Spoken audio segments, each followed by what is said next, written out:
25 जुलाई नवी मुंबई का वह दिन था जब यशश्री, जो कि बेलापुर में बेस्ड एक कंपनी में डाटा एनालिस्ट के तौर पर काम करती थी, हर रोज़ की तरह वो घर से ऑफिस जाती और फिर ऑफिस से घर आती।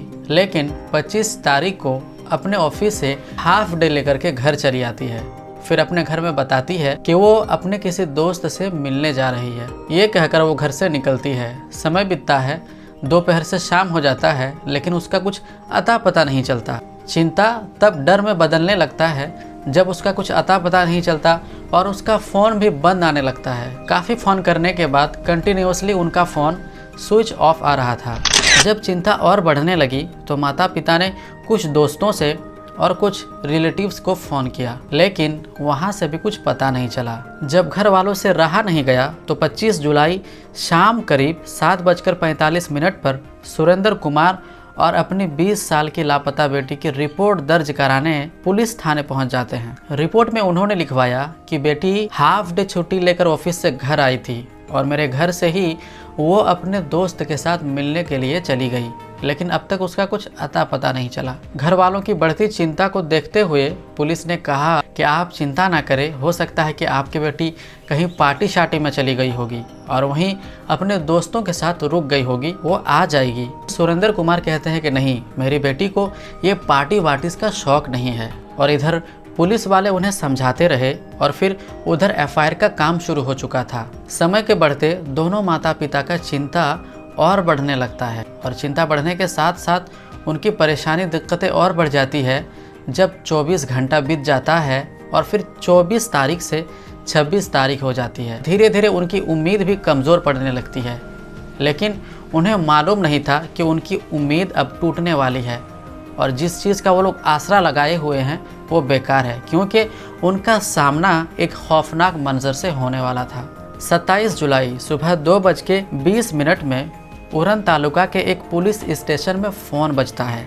इन्फॉर्मेशन दी जाती है कि कोटानाका इलाके के पास और उस पेट्रोल पंप के पास एक डेड बॉडी पड़ी हुई है। डेड बॉडी एक लड़की की थी जिसे वहाँ के कुछ कुत्ते नोच नोच के खा रहे थे। समय ना गवाते पुलिस बताई हुई जगह पर पहुँचती है। अब पुलिस बताई हुई जगह पर पहुँचते हैं और वो लाश के पास जाकर के लाश को देखते हैं तो वो भी शॉक्ड रह जाते हैं, क्योंकि बॉडी में अनगिनत चाकुओं से वार किए गए थे। शायद ही कोई ऐसी जगह होगी जहाँ पे चाकुओं से वार ना किया गया हो और मुंह को इतनी बुरी तरीके से पत्थर से कुचला गया था जैसे कि कत्ल करने वाले के मन में किसी तरह की कोई रंजिश हो, वो गुस्साया हुआ हो और वो बदला लेने के मकसद से इस कत्ल को अंजाम दे रहा हो ताकि इस लड़की का कोई चेहरा भी ना पहचान सके। बॉडी काफ़ी हद तक सड़ गई थी और जो बॉडी उन कुत्तों से बच गई थी उस बॉडी को पोस्टमार्टम के लिए हॉस्पिटल भेज देते हैं। और दूसरी तरफ पेरेंट्स को भी फ़ोन करके बताते हैं कि उन्हें कोटानाका के पास एक डेड बॉडी मिले हैं, आप आकर के उनकी पहचान कीजिए और उन्हें आइडेंटिफिकेशन के लिए बुलाया जाता है। अब आप यहाँ पे सोच करके देखिए, उस कंडीशन में कोई भी माँ बाप अपने आप को देखना नहीं चाहेगा, लेकिन कहते हैं ना कि मरते क्या ना करते। यशश्री के पेरेंट्स एक सहमे हुए दिल के साथ हॉस्पिटल पहुंचते हैं और बस इसी उम्मीद में लगे रहते हैं कि सामने रखी हुई डेड बॉडी उनकी बेटी की ना हो। डेड बॉडी के पास फटे हुए कपड़े और कुछ सामान देखकर माँ बाप का कलेजा मुंह को आ गया था। बॉडी की ऐसी हालत कर दी गई थी, अच्छे अच्छों का दिल दहल जाए।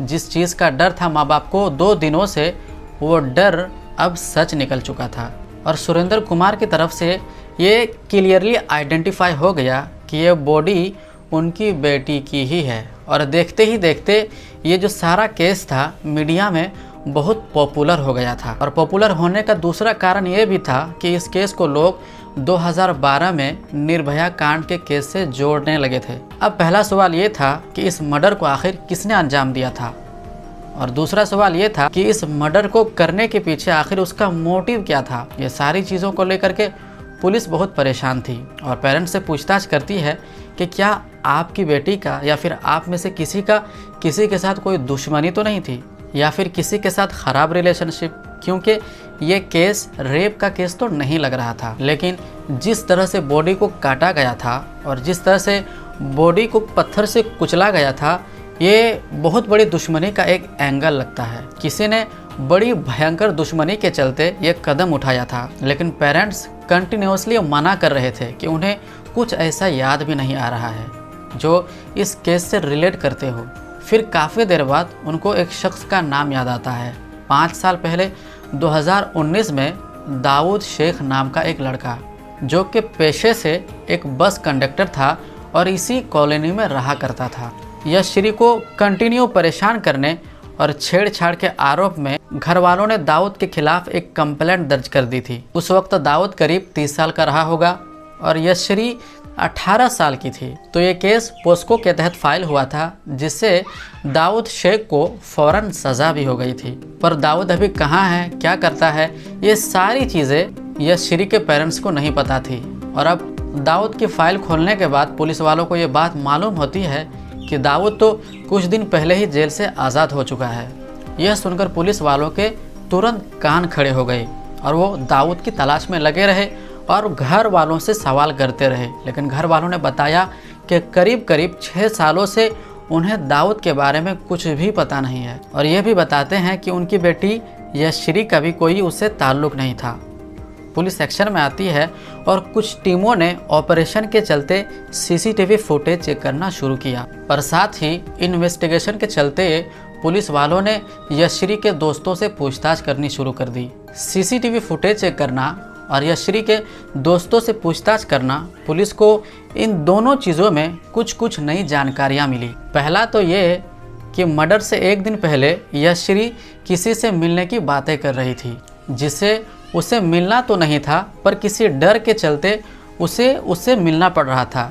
दिक्कत महसूस होने पर उसके दोस्त ने उसे बताया कि हम भी तुम्हारे साथ चलते हैं, लेकिन यशश्री ने साफ साफ मना कर दिया कि नहीं, हम अकेले ही उनसे मिलना चाहते हैं, क्योंकि कुछ बात ही ऐसी है। और असल में बात यह थी कि यशश्री के दोस्तों को भी ये बात पता नहीं थी कि यशश्री किससे बातें कर रही है और किससे मिलने जा रही है, क्या मजबूरी है। बट जिस जगह यशश्री की बॉडी मिली वह उस जगह का नाम तो ले रही थी, बट एग्जैक्ट लोकेशन पता नहीं था। और दूसरी चीज़ तो ये कि घंटों की तलाश के बाद पुलिस को वो सीसीटीवी फुटेज मिल गई जिनका सबको बेसब्री से इंतज़ार था। 25 जुलाई की दोपहर को 2:17 पर यशश्री अपने हाथ में छाता लिए किसी से फ़ोन पर बातें करते हुए दिख रही है और उसी के जस्ट 7-8 मिनट बाद 2:22 पर एक लड़का भी यशश्री के पीछे जाता नज़र आ रहा है और आसपास कोई दूसरा गुजरता हुआ भी नहीं दिख रहा है जिस पर के डाउट किया जा सके।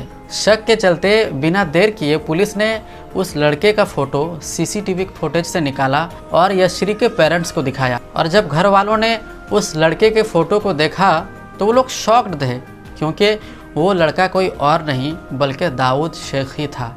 अब यह चीज़ जब पुलिस वालों को मालूम चली तो उनके मन में और कई सवाल खड़े हो गए कि क्या दाऊद ही वो लड़का है जिसके बारे में यशश्री के दोस्तों ने बताया था। हालांकि घर वालों ने फ़ोटो देखकर बता दिया कि ये लड़का कोई और नहीं बल्कि दाऊद ही है, लेकिन अभी इन्वेस्टिगेशन और आगे करनी पड़ी और यहीं पर पुलिस वालों ने यशश्री के कॉल रिकॉर्डिंग्स को निकलवाना शुरू किया। और बस ये इस केस का एक टर्निंग पॉइंट बना जो बिल्कुल अनएक्सपेक्टेड था। यशश्री के कॉल रिकॉर्डिंग से पता पड़ता है कि वो अभी तक दाऊद के साथ कांटेक्ट में थी और कंटिन्यूअसली वो एक दूसरे से बातें करते थे। यशश्री के कॉल रिकॉर्डिंग से एक और नई बात पता चली कि यशश्री किसी मोहसिन नाम के लड़के से भी बात करती थी। समय वेस्ट ना करते हुए पुलिस ने मोहसिन को अरेस्ट किया, जिसमें पुलिस को ये बात पता चली कि मोहसिन और दाऊद ये दोनों एक दूसरे के दोस्त हैं। और ये भी पता चला कि यशश्री जब दाऊद के मोबाइल नंबर को ब्लॉक कर देती तो दाऊद अपने दोस्त मोहसिन के नंबर से यशश्री को कॉल करता था। और साथ ही पुलिस को ये तो पक्का पता चल गया था कि इस मर्डर के पीछे किसी और का हाथ नहीं बल्कि दाऊद ही का हाथ है। तब पुलिस की 8 टीमों ने उसे खोजना शुरू किया। पुलिस के अकॉर्डिंग उसने अपने दोस्त से कुछ पैसे उधार मांगे और अपनी दादी के पास गुलबर्गा कर्नाटक में चला गया और पुलिस ने बड़ी चालाकी से उसकी लोकेशन को ट्रेस किया और फाइनली 30 जुलाई को शहरपुर कर्नाटक की एक पहाड़ी के पास से उसको पकड़ लिया गया और 7 अगस्त तक पुलिस ने उसे अपनी कस्टडी में रखा और मर्डर करने के पीछे की जो मोटिव थी वो मोटिव जानने की कोशिश की। इसके बाद पुलिस के सामने मेनली अब 2 ही क्वेश्चन बचे थे।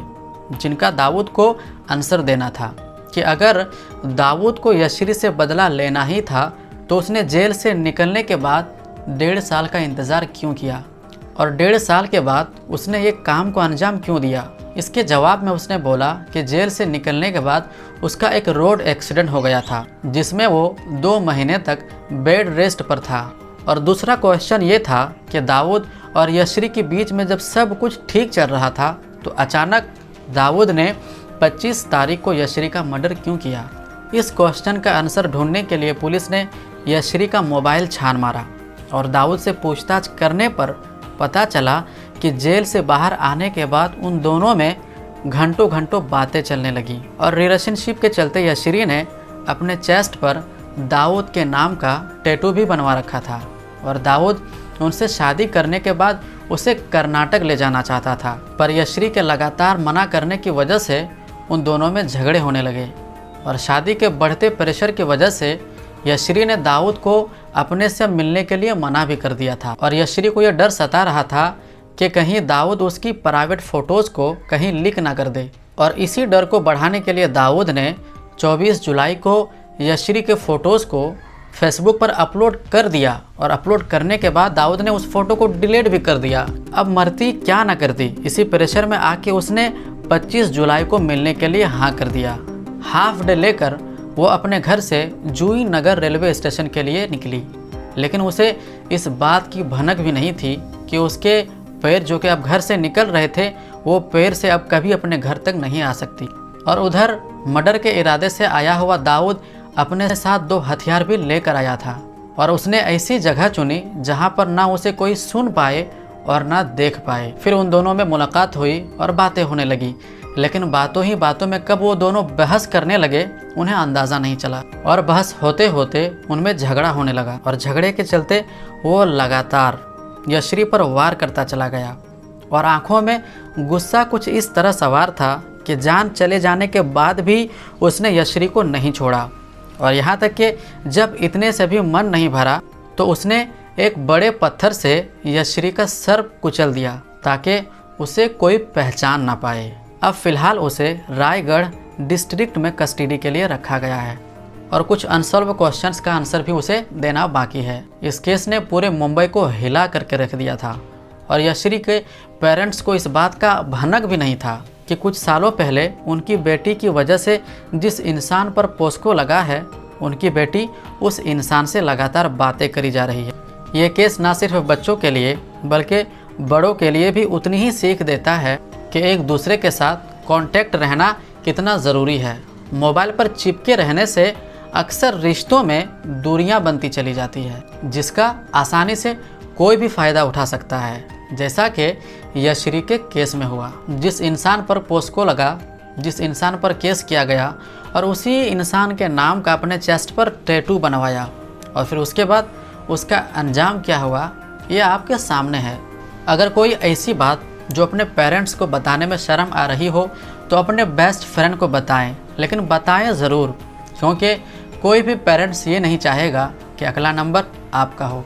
तो दोस्तों ये रही आज की रियल क्राइम स्टोरी। आप हमें कमेंट में बताएं कि आपको ऐसे रियल क्राइम स्टोरी सुनना कैसा लगता है और फिर अगली वीडियो में किस पे बनाऊं। तो मैं मिलता हूं आपसे अगले वीडियो में, तब तक के लिए अपना और अपनों का ख्याल रखें।